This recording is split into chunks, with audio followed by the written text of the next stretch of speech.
Hello and welcome to this, the Crypto Club and Digital Assets weekly catch-up on Zoom. It is Sunday the 18th of June 2023, and for those who've not been to any of these sessions before, you'll discover that we cover a wide variety of subjects. Some weeks we talk about blockchain, DeFi, NFTs, ICOs, STOs, TGs, the metaverse, any other sort of acronyms and letters to do with crypto and blockchain, really. The actual subjects that we discuss depend upon the audience. We end up talking about what they want to talk about. So if they are novices, then we sometimes answer some basic questions. If they're running projects and more advanced, then we talk about what they know about as well. These sessions are held every Sunday evening, 7 p.m. till 8 p.m. UK time on Zoom. Everyone's welcome to come along. So if you'd like to talk about a project that you're working on, or if you're just getting into the space and there's lots of these confusing terms, or you'd like to know how to get more into it, then come and join us. We also record and publish these sessions on the YouTube channel, so please do subscribe, like, click, make comments and so on. As I say, even better, come along to a future one. So with that, let's see who's going to come and join us today. Hello. I think I'm the first one arriving. Indeed. I've just moved to the UK about 3 weeks ago. So. Okay, what, from Australia or something? Or? I'm originally from New Zealand. Okay. But I was living on a Greek island during pandemic. So, but then that became a bit isolating and, came back to the UK. So, yeah. Very good. Are you around London kind of thing then? Or? I'm in from Somerset at the moment. Yeah. Okay. So you're probably every bit as isolated as you would have been on a little island in Greece then. No, it's not. It's quite a nice place actually. There's a lot going on. It is missing a tech scene. So far I haven't found that. So I want to get connected. I mean, I'm working at the intersection of nature and technology a lot in regenerative agriculture for a company called Digital Gaia at the moment, and they do have a blockchain component. And I discovered the refi movement, Regenerative Finance. Are you familiar? Yeah. Yep. I'd love to get connected up with other folks here in the UK. Okay. That realm. Yeah. I certainly know of one person who was a project manager who's really into that kind of agriculture and redeveloping and stuff. And she was looking at some technology type things. But I think she was around Portsmouth way, so it's heading in the right direction.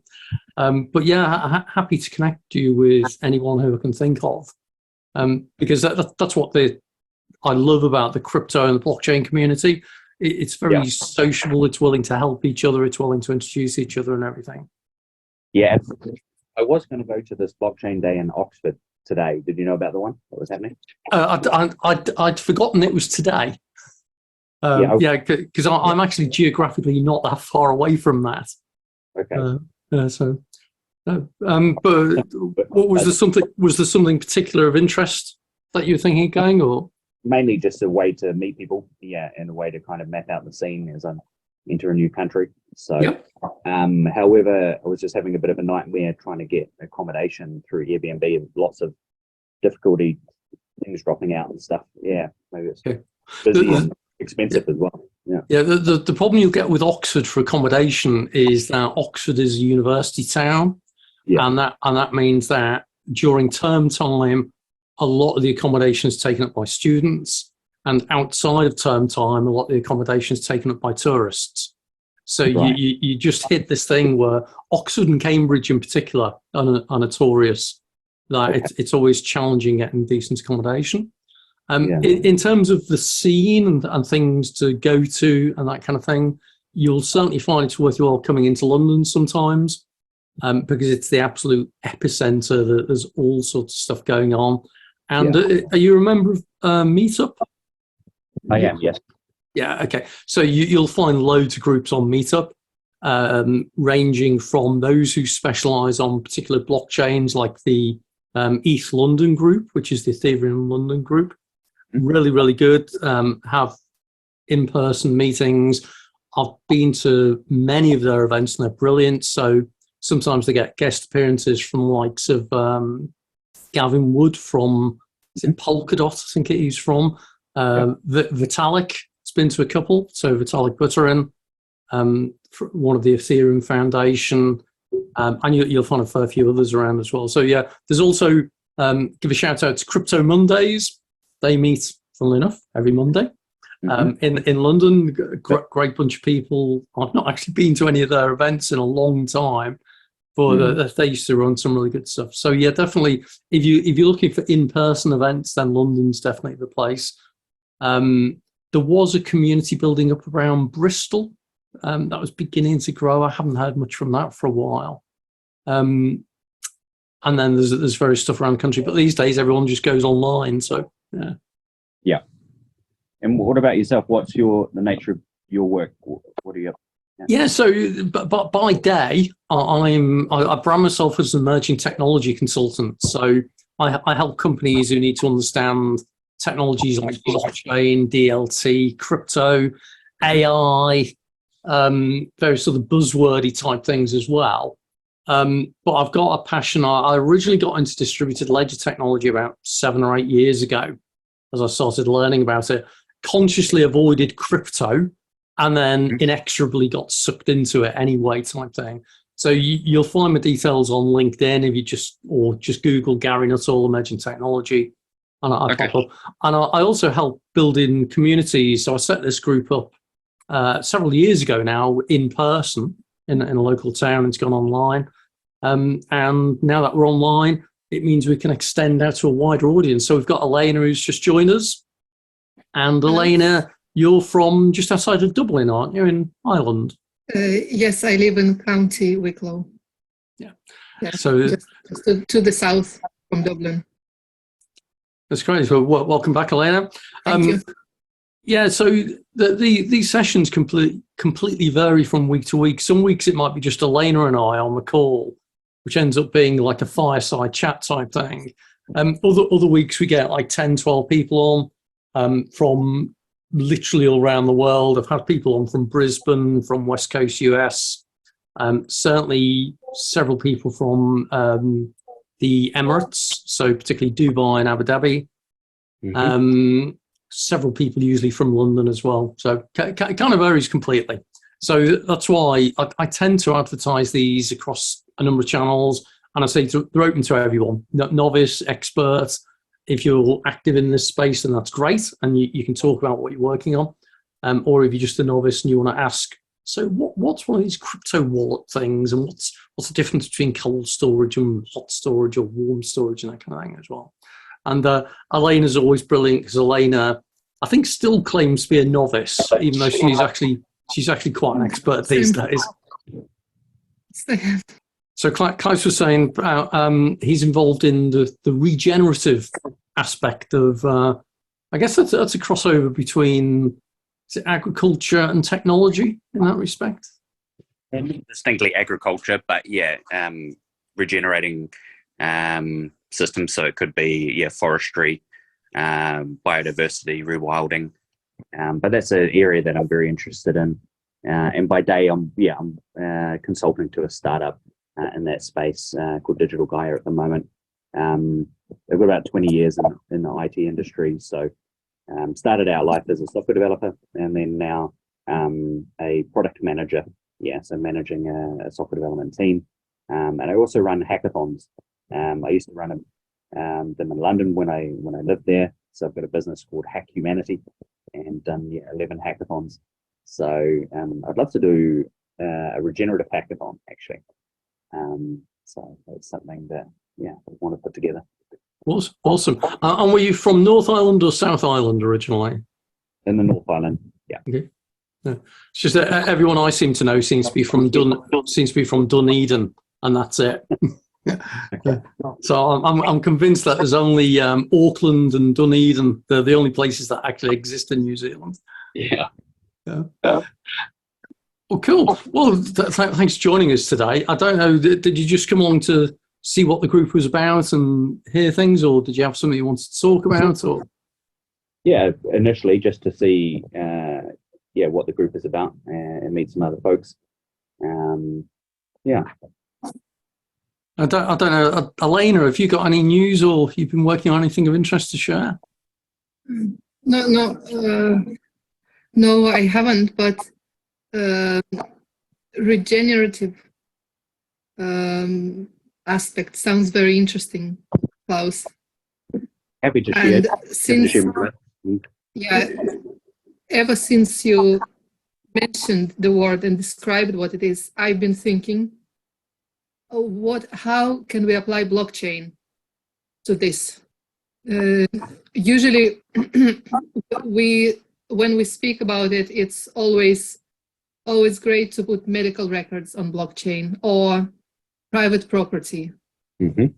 Now, how in your sphere, in your aspect, how is it possible to use blockchain? What do you think?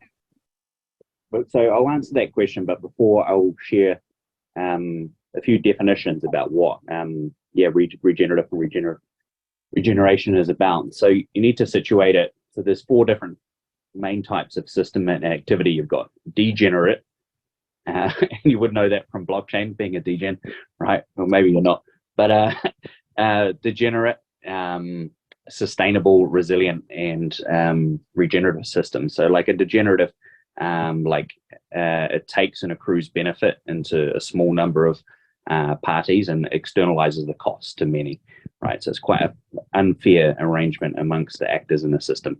And so if we think about oil companies, like they're a degenerate actor that externalizes a whole lot of harm and extracts a whole lot of benefit to a few number of parties, right? And then a sustainable system is about, maintaining homeostasis in the way that it operates. So it's not going up or down. It's kind of, keeping steady. A resilient system can, if there's a spike or a shock, a storm or something, it's about, how easily can it return to its normal state of operation. And a regenerative system is about, if we look at the balance of the inputs and the outputs in that system, actually you get a net positive output from the various actions that you're putting into that system, and you have a fair distribution of the risk, the reward, the cost amongst different actors. So if we think about regenerative finance, it would be doing appropriate accounting that is not just looking at the costs and the benefits economically, but you'd also be looking at that environmentally and socially for a given territory. So the advantage of using some Web3 technology would be to run that ledger, do that accounting, to have the immutability of that, to have the transparency of that, and the dominant areas where that's showing up within the refi movement is around carbon offsetting and carbon trading markets, which traditionally have not been on chain. They've just been paper based and having a central authority called Vera that does centralize validation and verification of tree planting or whatever the action may have been. But now there's a movement called DMRV, which is decentralized monitoring, reporting, and verification. So you can either take data from a multi-model set of sources, so satellite, IoT sensors on the ground, expert attestations of people going out, taking soil samples, this kind of thing, and feeding that into a model. We've got someone else joining. Keep going, Klaus. This sounds really interesting. Yeah. Hello. Yes. So that's one way that it's working. There's also a really interesting group called Collectivo with a K, and they've come up with something called a geo NFT. So you have a specific geography and an NFT linked to that geography, and as you make changes and improvements to that geography, maybe you plant a bunch of trees, you clean up the waterways. This links to different IoT sensors. You can represent the state of nature is indexed by that NFT, and then that can be a live view into that state of that nature, and then it can be priced according to the uplift in the environmental improvements. So they're doing some really cool stuff there. Yeah. So that's really impressive, because I was involved in one of the original carbon trading schemes when they tried it the first time around, and I was working for a trading company at the time, And being a trading company, they think of carbon trading as an opportunity to make money. That they weren't thinking of it in terms of net zero and all this kind of thing.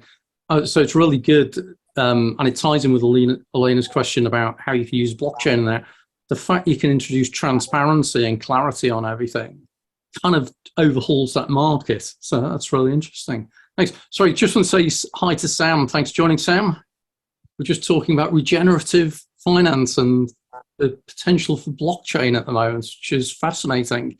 So, Klaus, you're talking about NFTs as well, though, weren't you? Did you say? Yeah, the last part, there's a group called Collectivo who created this Geo NFT format. There's also been another group, lots of groups who've made what was it called? NF Trees was one of the groups. And so they made a whole lot of, visual representations of different artwork and things people could buy. And then they use the cash to, plant trees in different various places around the world.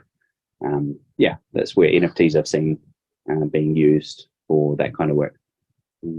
That's fascinating as well. I know there's a number of projects around the world. There's certainly a couple in the UK, and there's one in, is it Singapore, Malaysia? There's a few certainly around the Far East where the reforesting and using that as a way of building up the carbon credits and that kind of thing. But as is always the case, it is how do you track, trace, verify, that kind of thing on that area. Yeah, that's the other big area that blockchain can be used is around provenance of supply chains, right? And to ensure various ecological claims that, a supplier is saying they're doing about the co-benefits of the work that they're doing, is it actually true or not? And unfortunately, a lot of the net zero goals and compliance industry is very much by verbal vouching or written surveys. So it's self attestation, and it's prone to either inaccuracy or corruption.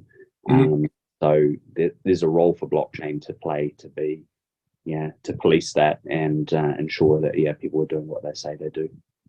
That sounds excellent. Elena, does that answer your question sufficiently about how it can be used? Cool. Excellent. Yes, thank you. Thank you. Sam just wants to welcome you in. I did briefly say hi. We're just having a general chat about various things at the moment. Klaus is involved in regenerative stuff, so a fascinating area, particularly with the opportunity of doing traceability in that on blockchain. Sam, what brings you along today? I'm just being nosy and curious about what's going on with regards to the change that we will be experiencing in terms of how we purchase things. And I've recently bought some certificates with GS partners, and so I'm just trying to, if you like, build my knowledge. So I think this is the second time that I've attended this meeting as a silent listener. So I'm just being a sponge at the moment. You'll find that this whole space is so fascinating, so big. You can spend hours and hours just being a sponge and listening and learning, and it's a great way of gradually building your knowledge as well. And then after a while, you get comfortable enough knowing that you can admit that you don't know things and start asking questions as well. I've already reached that level of comfort. Good. I know nothing, and it's just about trying to sort of like gather bits of information and airing it more than one time so it actually sticks. Yep. So it can be useful to me in terms of my future decision making around finance. And you're UK based, Sam? I am. I'm in London. That's why I think that's why they linked me onto your group. Okay, right. This is one of the problems. I get quite often people say, "Oh yeah, I saw your details in the group," but what people don't always realise is I run must be over 20 either meetup groups, WhatsApp groups, Telegram channels, various other things. And every week I just do a general broadcast to everyone of, hey, meeting's coming up in an hour or so, and people log in and that kind of thing. So, well, from whichever way that you've all found out about it, welcome aboard. That's good. I don't know, Sam, on that basis then, do you have any questions at this stage where you've been looking at these things and thought?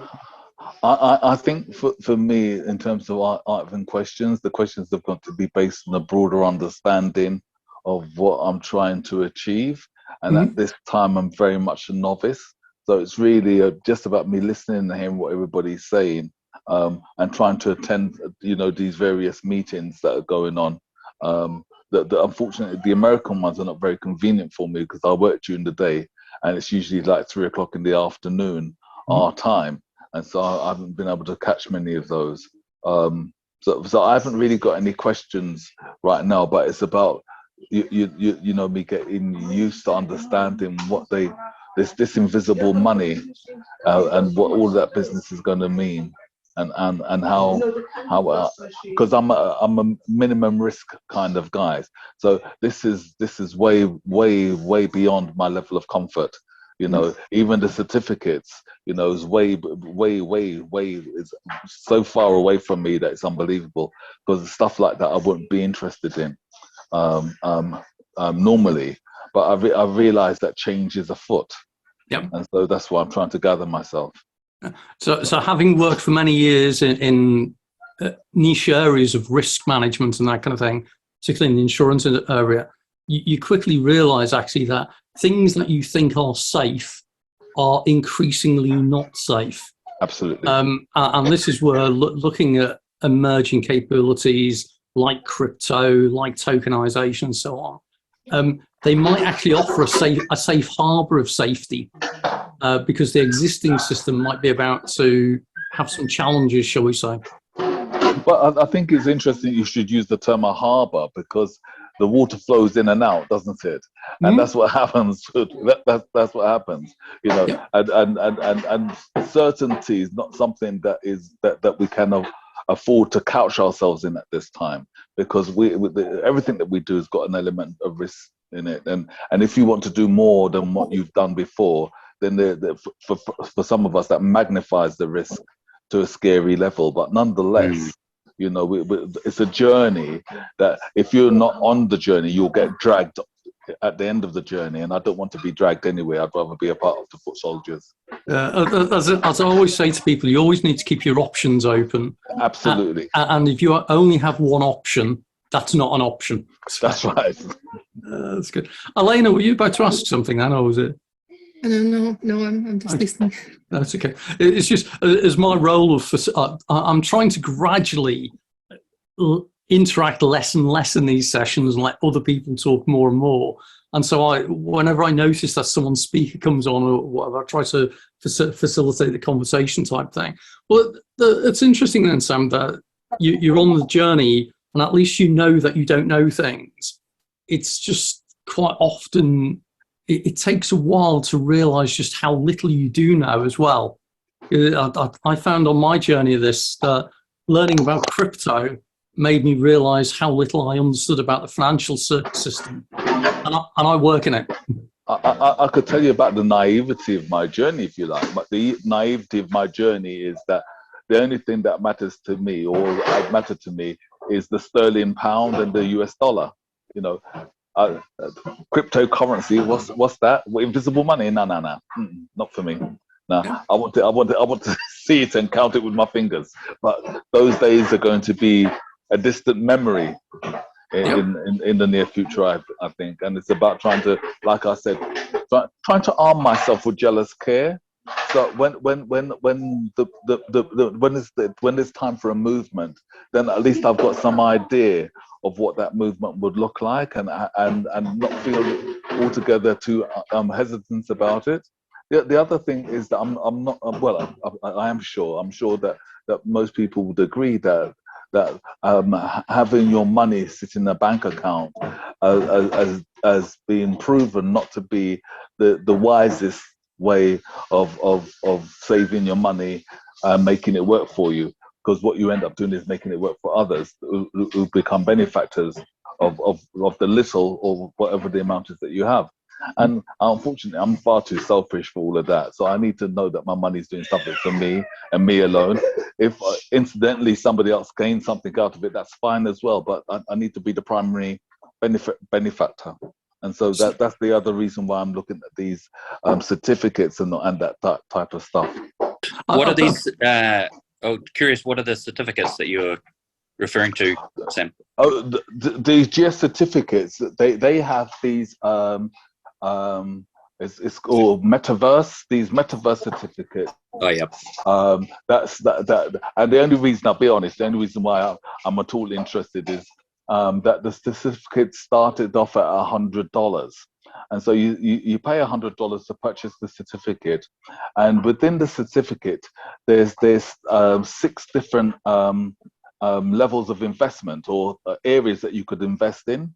So for I haven't done all 6. I've done 4, and so I've gone for the real estate. Now you got me. I've done 4 of them anyway. Real estate is one of them. Renewables, so there's renewable energies, and 2 others which I can't remember. Maybe I feel a bit on the spot. But basically, for those to start working for you, that what you have to do is you have to do what they call load them up.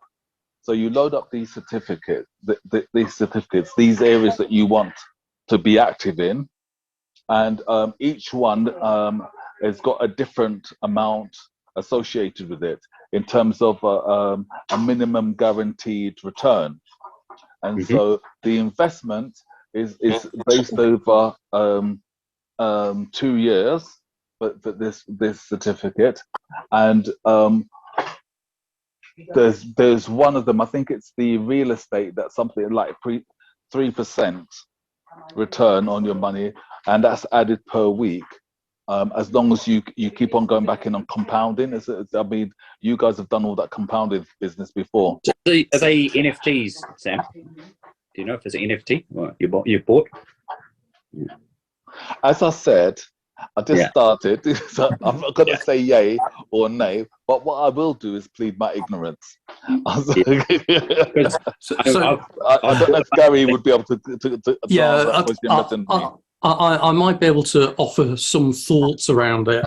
Right, so straight away, I never offer financial advice. That's right. That's what you will say. Yeah, so I will offer an opinion, and my opinion immediately is I would be exceedingly suspicious of any schemes like what you're describing. First of all, because they're using a very dangerous term that raises a red flag straight away, which is whenever anyone talks about guaranteed returns, okay? So anytime you hear the term guaranteed return, unless it's government backed, and even then there are risks, I would be very, very cautious indeed. The second red flag is always be cautious of anything that seems too good to be true. And to be honest, the rate of interest that is allegedly being guaranteed is on the scale of suspicious. 3%. So, raise my eyebrows as well. Yeah, but come on now. Can I just say, Gary, that I agree 100% with you. Hence the fact that my commitment is something that I could afford to lose. Yeah. And that's another thing that I hear you guys bandage around. Don't invest in anything you can't afford to lose. Yeah, I hear that. But I've also recently taken out an account with hold on a minute, Nick. Who's that account with? Chase. And Chase is giving me 3%. Not per week. No, per month. Chase Manhattan Bank. 3%. I didn't say nothing about Manhattan. This is all in London. No, the actual the bank called Chase. Oh, right. Okay, so again, another red flag for you to go and check is if a company is calling itself something, then go and check to make sure it's actually the legitimate company. Because when I hear Chase, I think of a tier 1 regulated US international institution. And so it's over here, the one that I've got, it was over here. And, okay. It's interesting you say that because I think it's only about 2 months that I've had that account with them. I think it's only been about 2 months, but what they advertise is what I see happening on the account. Okay, so the two things on it really. First of all, excellent that you're adopting the approach of only putting what you can afford to lose. That's very, very sensible. But from what you're describing, it sounds like a standard scheme that I've heard many times previously, where there's a guaranteed return. You will see on your account, you'll see the numbers rising and rising That's and rising. right. Right, and then at the point at which you try to exit, That's what I want to see. yeah, Yes. I've considered, not to cut across you, but what you've there's mentioned, as I said, I'm an extremely risk-averse person, and that is what my consideration is. It's all nice when you can see these figures on their system increasing, but what I want to know is what happens when I want to take it out. That's when so from what I've seen to date, one of three things will happen. Okay, thanks for joining, Klaus, by the way. Great to chat. Sorry, Sam. Typically with these things, one of three things are likely to happen. So watch out for these. One is when you make a withdrawal, they will actually give you a small amount of withdrawal. And that's to make you believe confident that you can trust them and everything like that. When you actually try and withdraw the main amount, that's where one of two things will then happen. Either they will say, oh, well, actually, it's all locked in, and in order to unlock it, you'll have to provide us with further funding, okay? And they'll say, oh, there's transaction fees and all that. Or they'll just lock it in some other way. So I'd be very cautious about that. Well, I am a very cautious bunny, and so yes, I hear what you're saying, and I think that is the biggest concern that I have. You know, that I want at the end of the period to make a withdrawal. I don't want to reinvest. I don't want to buy no more certificates. I want the money. You see, and it's at that point I'll be able to say, well, actually, this has got some guts in it. It's real. Or say, well, actually, I tried, and that didn't work out very well, did it? Yeah. So I've yet to hear of anybody who's been involved in any of these schemes, and whether they express it as an investment scheme, a mining pack, or whatever else. I've heard so many different descriptions on this. But you know GS Partners, because they're the ones that sort of like directed me towards you. No, I've probably got sufficient reputation that people point in my direction. Okay. The name doesn't sound familiar, which isn't being critical. It may well be that they do know me, but it doesn't ring a bell. Or I may not have remembered what they're called. Because I would have thought you'd have heard of them. But anyway, I'll check it out, and when I come back again next week, I'll be sure of the information I'm giving you. How about that? That'd be great. Yeah. Because but I know that I get introduced to a lot of these things, and there are, as I say, there are certain red flags. Anyone who offers a guaranteed return is a big warning. It doesn't mean no. It just means be very suspicious. I'm not saying that it's a comfortable seat. I'm saying that you know I'll see how it goes. I'll go to the end. My feeling is, because I'm a pessimist, is that what you've just mentioned is probably more likely to occur, and that will be that there'll be some shenanigans that says, oh, what you need to do is to reinvest, or you need to pay more.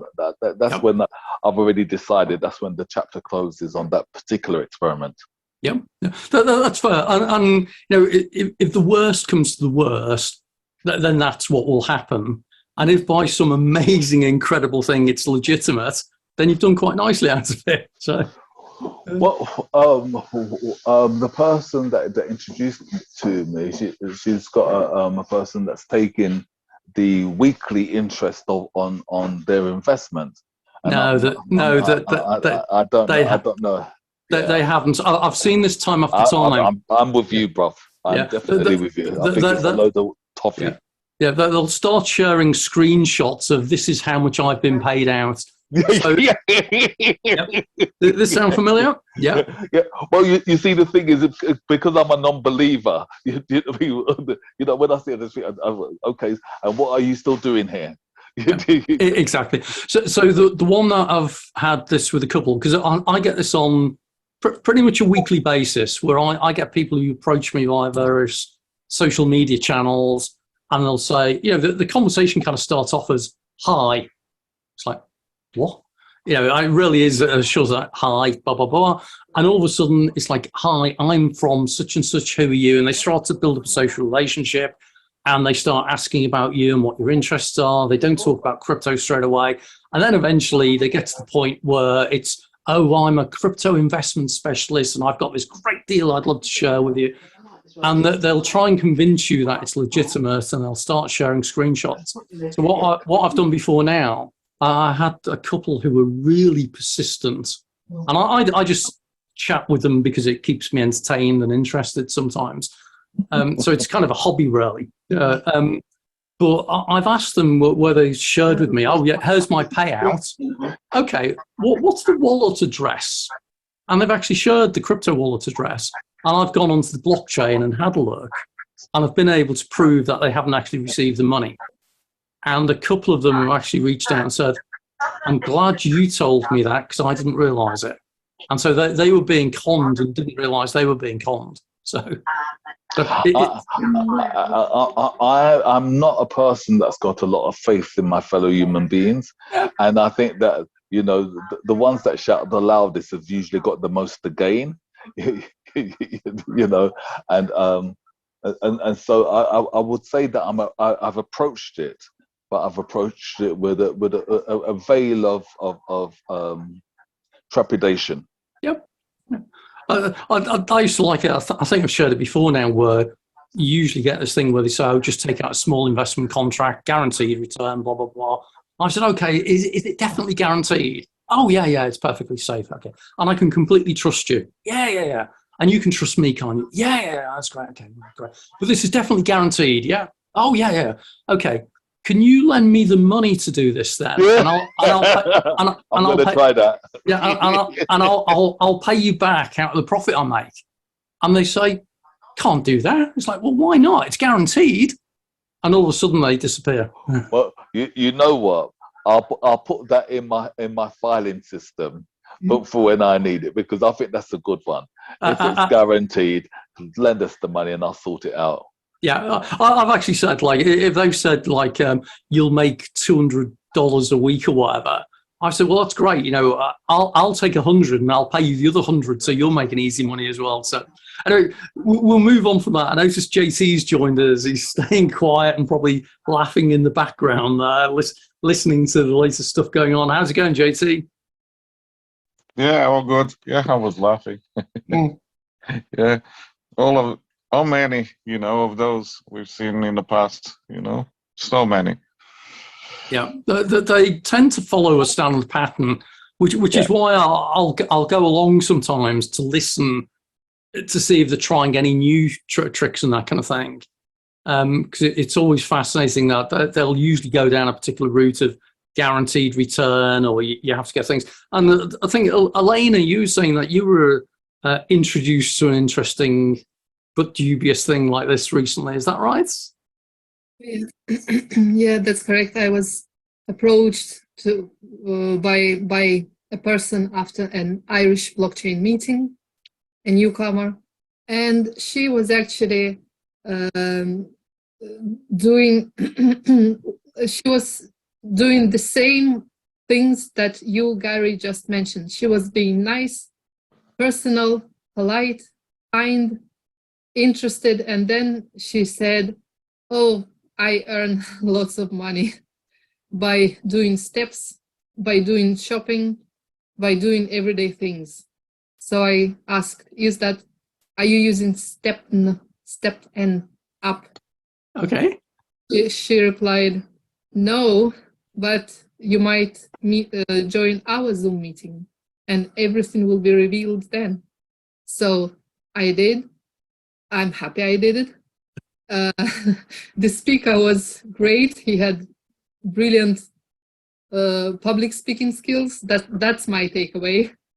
The presentation was nice slides. But however, it all boiled down to the fact that every person needed to bring more people into the scheme after buying a paid subscription. And then the following persons who would buy the subscription would make the previous person earn 70%. And so, well, we all know what we're talking about. Yeah. So it's interesting that it's known typically as a multi-level marketing scheme. And it's kind of interesting because actually, if they link that in with something where you do actually receive money, so the way some companies do it is they'll do it as like a training program or something. And so what they'll claim is that when you're subscribing, you're actually subscribing to the membership scheme and you're getting training. So there's actually a physical return in some way.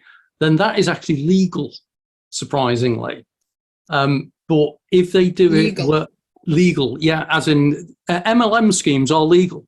So this whole idea, if you look at around the world, there's Amway, and Amway, if I remember correctly, is a big like perfume type scheme, whereby you get agents who sell perfume or healthcare products, and the agents get a commission, and then they recruit other agents who get commission, and the original agents get a commission on that type of thing. So it is actually legal to do this kind of like pyramid type thing, where you generate revenue from getting other people to join your scheme. But if it's something that isn't something for which you generate the actual revenue from, so the one that happened, the big one was OneCoin, and OneCoin is the world's biggest non-crypto scam, where I think there's about $4 billion has been lost on OneCoin. And OneCoin was an amazing project. It was run by a couple of people, Ruja Ignatova, is it? I think just go and Google. Bulgarian. Yeah. Bulgarian, sorry, yeah. Go and Google Crypto Queen, because there's actually been a radio series and podcasts on this, and there's going to be a film made shortly, where they claimed that they had a brand new blockchain that was better than Bitcoin, and that you could buy into this new scheme early. You could buy your tokens in advance, you got discounts, and then you sold it on to other people and so on. And what they did very, very cleverly was, rather than engaging with the crypto community, because the crypto community would take one look at this kind of thing and go, that's a load of tosh, they engaged with the multi-level marketing community. So these are people who do very well out of legal schemes, whether it's healthcare products or training, whatever. And so they scammed it and scammed it and scammed it. And eventually it revealed there was no blockchain, there was no cryptocurrency, and the people behind it disappeared. Ruja has still not been seen. They don't know if she's gone in for like facial reconstruction and has disappeared or has been killed off. Her brother, I think, has been apprehended as in New York in jail, I think, at the moment. I can't remember the details, but it's a fascinating story. And it was all about multi-level marketing, that they plugged in that there are people who make millions of dollars legally out of these things. And so I mean, that is like Herbalife, Avon, isn't it? All of those, Mary Kay, and there's so many of them actually, So yeah, as long as there is a product behind, like you said, then, it's okay to have, actually, many people call it referral programs, depending on the levels we have, then it's considered MLM or a referral. So, but, I would say 99% or more in crypto, they really Ponzi. So this is the thing, so be very careful. And it's funny as well, because the definition of a Ponzi scheme is a scheme whereby you bring in new money from people to pay the people who are already in the scheme. And it was named after the guy called, was it Charles Ponzi, I think, who did this years ago. And what makes me always laugh, and I use this as part of my training, is that there was actually a crypto token launched a number of years ago called Ponzi Coin. And so it was actually out now, and I've actually read the white paper. It said, we will, if you invest in the scheme, we will allow you to choose the color of the Lambo I buy with the money I make out of this. So it really was, obviously, there was no scheme, there's nothing behind it. And it was so funny because it's the first time you've had a Ponzi scheme that admitted to being a Ponzi scheme. Okay. And then there was a final thing to it that when it actually closed off, they generated, I think they raised about $50,000 from people who put some money into it. And then they closed it off and they said, actually, it was all a scam. It was just to see how many people we could take in with this. And they refunded all the money. So it was the first Ponzi scheme that admitted it was a Ponzi scheme, even though it wasn't a Ponzi scheme. So I love it. It was really entertaining. So Sam, it comes back to the, as you say, the first thing is absolutely, as you said right at the beginning, don't put in more than you can afford to lose. But with these kind of things, particularly for someone who's risk averse, Don't put $1 even. Yeah, that's my advice. JT, it's too late for the dollar advice business, mate. But I'm in it for the 2 years. You know, we'll see how it goes. You know, but don't worry. It's not as if I'm being naive about the outcome or the possible outcomes. You know, as Gary said, it's something that I've already considered, and that is that the issue is going to become, or there won't be an issue until I say, right, you know, it's been locked for the 2 years. The 2 years has passed. Give me the money. Yeah, that's when it will work. At least, if nothing else, it means that you're going to get 2 years worth of feeling happy that you think you'll, at the end of it, there's going to be a nice surprise. Well, the nice surprise wouldn't be nice if what I'm expecting is right. The nice surprise would be for me to be wrong. Yep. That would be a nice surprise. I always say that's why it's better to be a pessimist in life. Because if the worst comes to the worst, then you can say, well, I was right. And if you're wrong, then it'll be better than you expected. Yeah, because I mean, it does feel like the chap that's gone off, it does feel like, you know, how like he said, that can't be right. But, you know, I've thought that things weren't right before and they've been right. So, you know, just let it prove itself to be wrong.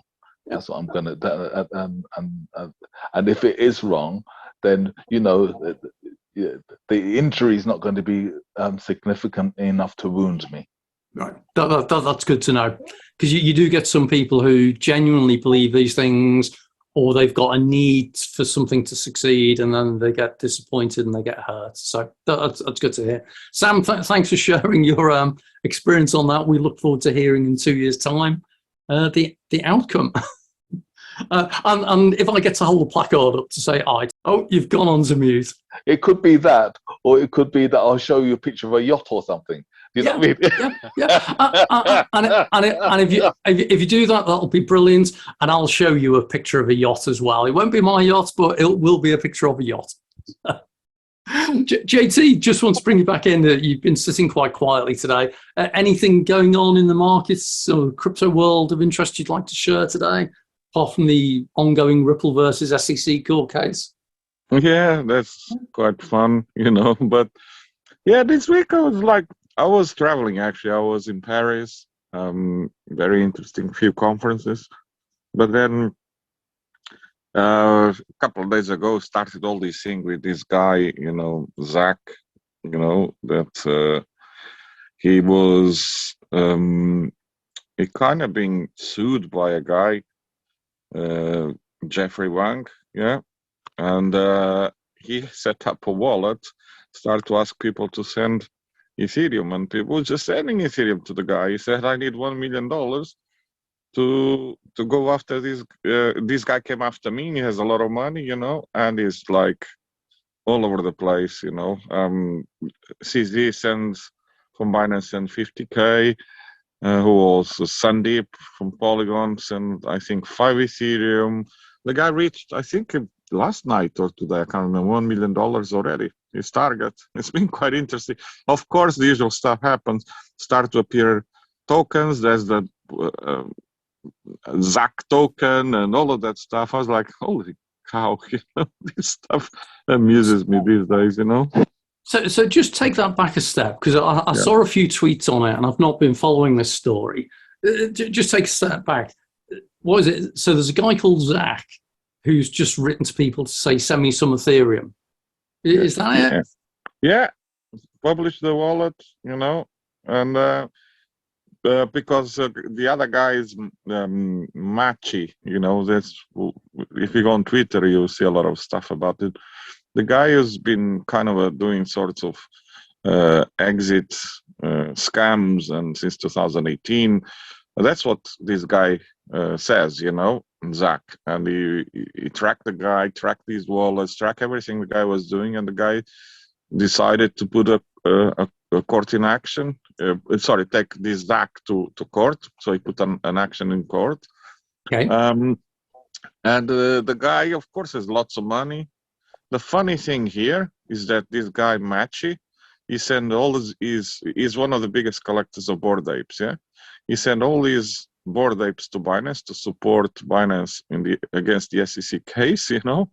Just a few days ago, and then CZ sent 50K to the guy that he's suing, to Zach. It's quite funny, the whole story, man. Yeah, I'm just trying to pull something up on it at the moment, so I'll show it on screen because Bankless has been making some comments. So there's the Twitter thread on it, kind of hot off the press. It says, remember how we always talk about exposing scammers and get them out of crypto? Well, no one does this better than Zach, but now he's being sued by one of the scammers he exposed. So is he actually, he's getting some crypto in from people? Is that simply that the scammer said he was suing him for calling him a scammer? Yeah, pretty much. Yeah. A lot more than that, but yes, and it's mainly that, Yeah. It says, yeah, very interesting case, but he got to 1 million, so people that are very favoring freedom of speech, it's okay, I agree. On the other side, there's the other negative side. You just can't say whatever you want, if it's not true, you get in trouble. So looking forward to see how this will end up. All right. So okay. So he basically wrote an article accusing someone of being a scammer, and now the scammer's suing him for defamation, kind of thing. Yeah. Okay. And he's doing a fundraise on it. Excellent. Okay. What a crazy world we live in, hey? Yeah, indeed. And the other one was Binance warning, because there was a big thing. Binance is leaving the Dutch market. Yeah, they didn't get a license, but then also Binance in Nigeria was closed off. And then Binance had to come out, CZ, and say, hey, this is a scam in Nigeria. It's not us. It's another company who registers Binance Limited in Nigeria. I mean, the whole thing is crazy, See, Sam, that comes back to what we're saying about sometimes if a company claims to have a particular name, you have to be really, really careful as to whether it's real. Yeah, but Binance is interesting at the moment. Thanks for sharing that, JC, because in the US, the SEC has, I think that they've issued a freezing order on Binance US, claiming that the whole bunch of stuff about CZ, who's the founder of Binance and the CEO, that they've been involved in money laundering, all sorts of dubious stuff. So they're freezing Binance US operation. Binance is obviously multinational. It's got its tentacles all around the planet type thing. And what's now happened is that they're unfreezing the ability for companies who owe Binance US money to return the money, which is good. So it allows them to then pay the US customers. And that's typically because the last thing you want to do is end up with a situation where you've got US investors losing money, because then the SEC and the courts really go and have a field day. So Binance is doing a whole load of stuff around the world at the moment, and it has been shutting down some ops. As JT says, I think that they're shutting the Dutch business. I think I saw they're closing the Cyprus business as well somewhere the other day. But yeah, obviously that then gives other people an opportunity to claim that they're part of all of that, as has clearly happened in Nigeria. So yeah, as I always say, do your own research and make sure it's your research and not someone else's. Okay? Other one in the news as well. Some of you might know that the SEC currently has a number of actions, including one against Ripple around the cryptocurrency XRP and as to whether it's a security or not. On Monday, I think it's Monday the 13th, or so, beginning last week, there were a number of documents that were unsealed. So these are documents being used by the courts to make a decision, or certainly Judge Torres to assist in the decision. And both both Ripple and the SEC agreed that these documents should be unsealed, so basically made public on the 13th. And that's what was really interesting, is that the documents, it must have been about 200 of them. And this was a whole range of emails, internal correspondence, all sorts of things were released. And it's fascinating because you saw Ripple's XRP sort of went zzz, as people read them and thought, oh, this is exciting. Oh, no, it's not. It's really boring. There's hardly anything in there.